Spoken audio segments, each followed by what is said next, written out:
Hello दोस्त, नमस्कार। आइए आपका मैं अपने यूट्यूब चैनल नित्या संस्कृत क्लासेज में स्वागत और अभिनंदन करती हूँ। आज हम लोग देखेंगे व्याकरण शिक्षण की प्रमुख विधियाँ। व्याकरण शिक्षण की, जैसे हम लोगों ने गद्य शिक्षण की और पद शिक्षण की देखे हैं, ठीक उसी प्रकार से हम लोग देखेंगे शॉर्ट में व्याकरण शिक्षण की प्रमुख विधियाँ। तो अब तो आप लोगों ने पढ़ा होगा, एक्सप्लेन मतलब व्याख्या के साथ आप लोगों ने तो पढ़ ही लिए होंगे, लेकिन अब टाइम नहीं है, अब टाइम कम है, इसलिए हम लोगों ने शॉर्ट में, संक्षिप्त में व्याकरण शिक्षण की प्रमुख विधियाँ देखेंगे। तो चलिए आइए स्टार्ट करती हूँ मैं। व्याकरण शिक्षण की प्रमुख विधियाँ, उसके अंतर्गत कौन कौन से आते हैं। तो सबसे पहले आता है हमारा प्रमुख उद्देश्य क्या है। व्याकरण शिक्षण का प्रमुख उद्देश्य क्या होना चाहिए। तो भाषा तत्वानां ज्ञान प्रदानम, भाषा तत्वानां ज्ञान प्रदानम। फिर श्रेष्ठ विधि कौन सी है। आगमन निगमन, निगमन का ही दूसरा नाम है विश्लेषण और संश्लेषण विधि। प्रमुख सोपान कौन कौन से हैं। तो प्रस्तुत करणम प्रयोग अभ्यास। ठीक है, तो चलिए आगे देखते हैं हम लोग व्याकरण शिक्षण की विधि। तो व्याकरण शिक्षण की विधि में हम लोग सर्वप्रथम देखेंगे प्राचीन विधियों का। व्याकरण शिक्षण की सर्वप्रथम प्राचीन विधियों का देखेंगे, फिर इसके बाद नवीन विधियों को देखेंगे।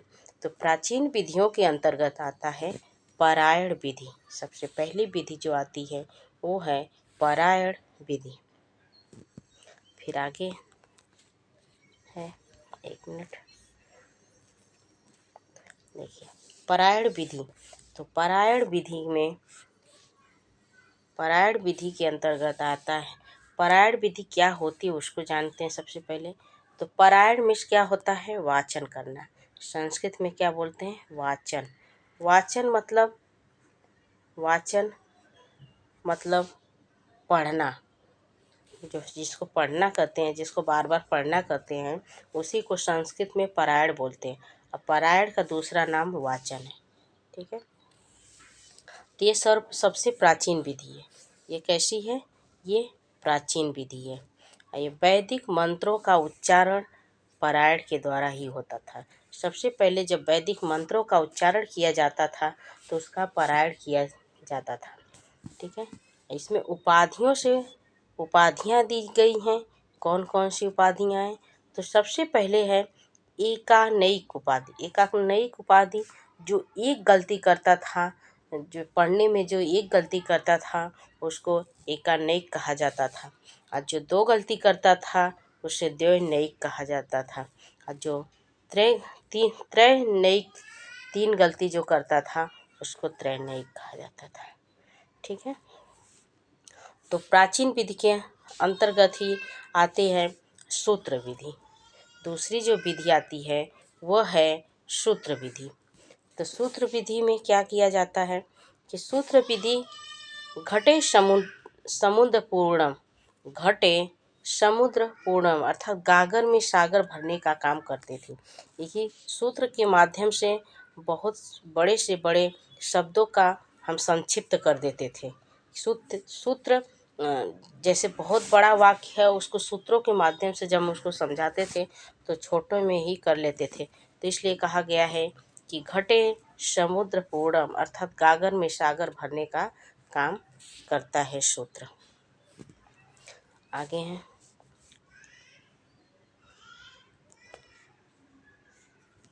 देखिए, यह प्राचीन विधि है। सूत्र विधि जो है यह प्राचीन विधि है।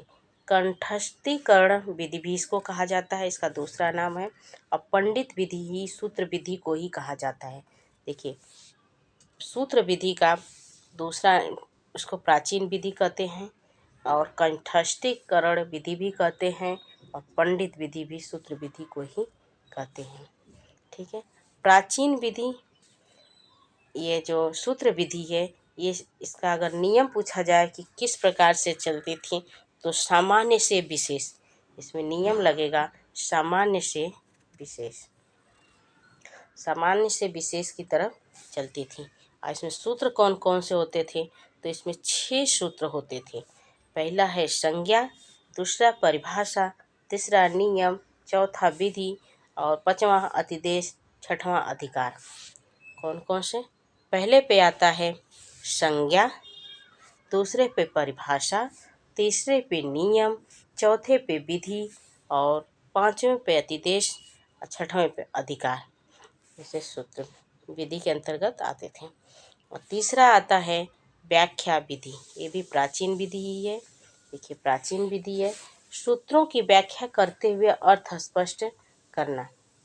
और पतंजलि ने व्याख्या विधि के 4 अंग माने हैं। महर्षि पतंजलि जी ने व्याख्या विधि के 4 अंग माने हैं। सबसे पहला है चर्चा, दूसरा उदाहरण, तीसरा प्रत्युदाहरण और चौथा है वाक्याध्याहार। ठीक है, पहला चर्चा, उदाहरण, प्रत्युत उदाहरण और वाक्य अध्याहार। ठीक है, चलिए अगले चलते हैं। आइए, चौथा नियम हमारा है भाषा संसर्ग विधि। भाषा संसर्ग विधि इम्पोर्टेंट है ये। भाषा संसर्ग विधि, इसको अव्याकृत विधि भी कहा जाता है। अव्याकृत विधि, और इसका दूसरा नाम है प्रासंगिक विधि।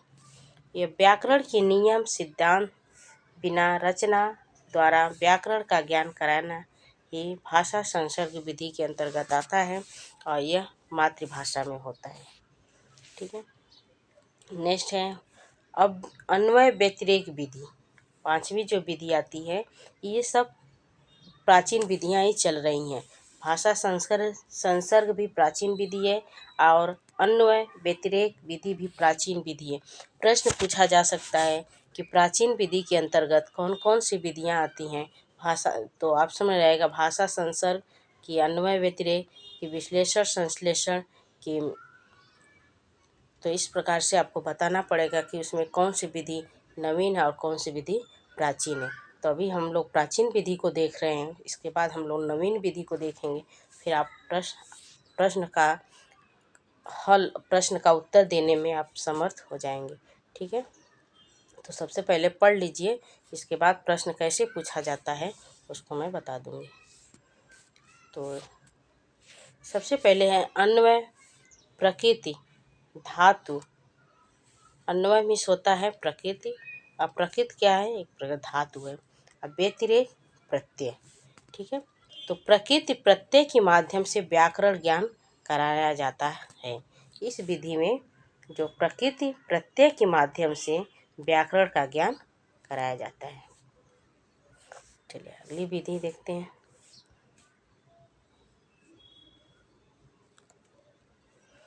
आइए, अब चलते हैं हम लोग नवीन विधि पे।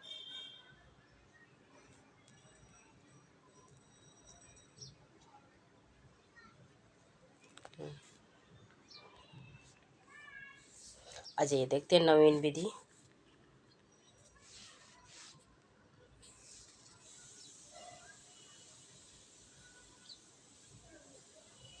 देखिए, नवीन विधि के अंतर्गत आती है आगमन विधि। आगमन विधि सर्वश्रेष्ठ विधि है। आगमन विधि जो है वे सर्वश्रेष्ठ विधि है।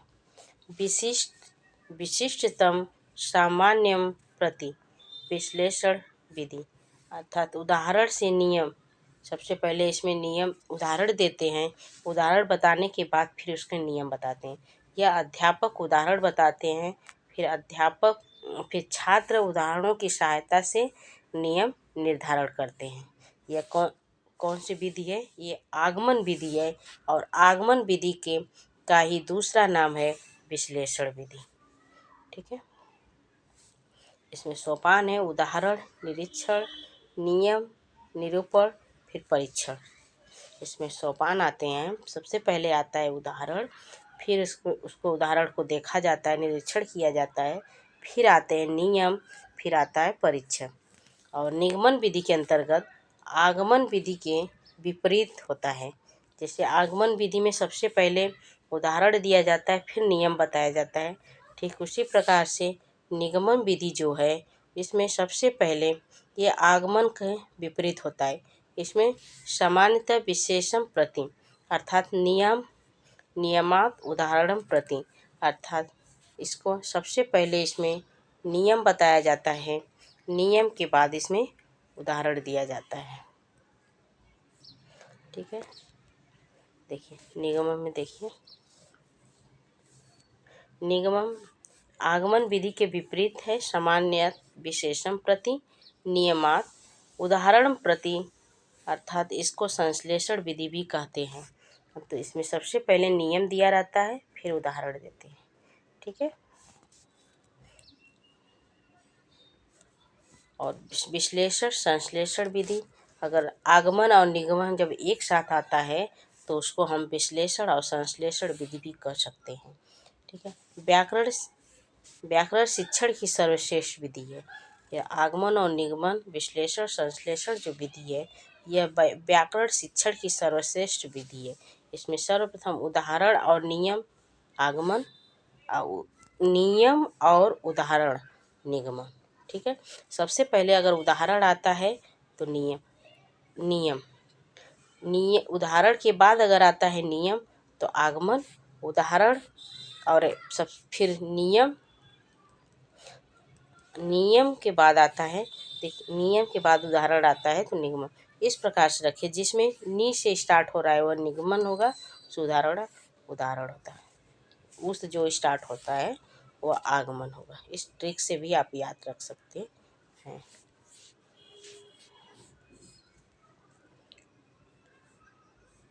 चलिए नेक्स्ट विधि है हमारी पाठ्य पुस्तक विधि। नेक्स्ट विधि जो है वह है पाठ्य पुस्तक विधि, अर्थात व्याकरण की पाठ्य पुस्तक का प्रयोग करके इसमें पढ़ाया जाता है, इसमें बताया जाता है, बच्चों को समझाया जाता है। इसमें एक है रचना अनुवाद कौमुदी पुस्तक और दूसरी है अनुवाद चंद्रिका।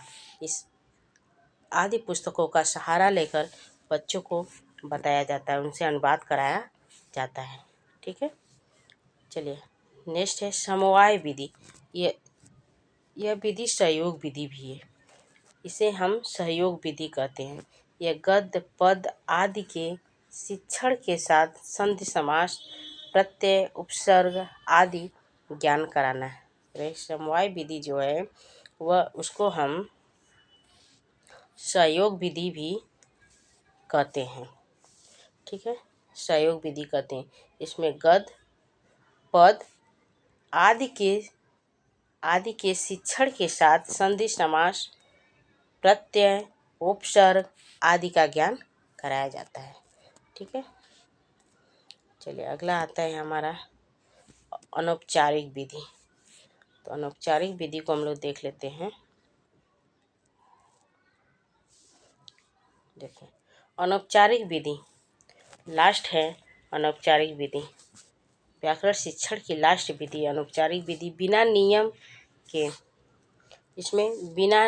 के सिद्धांत के व्याकरण का ज्ञान कराया जाता है। बिना नियम सिद्धांत के व्याकरण का ज्ञान कराया जाता है। भाषा संसर्ग विधि के ही अनुरूप है।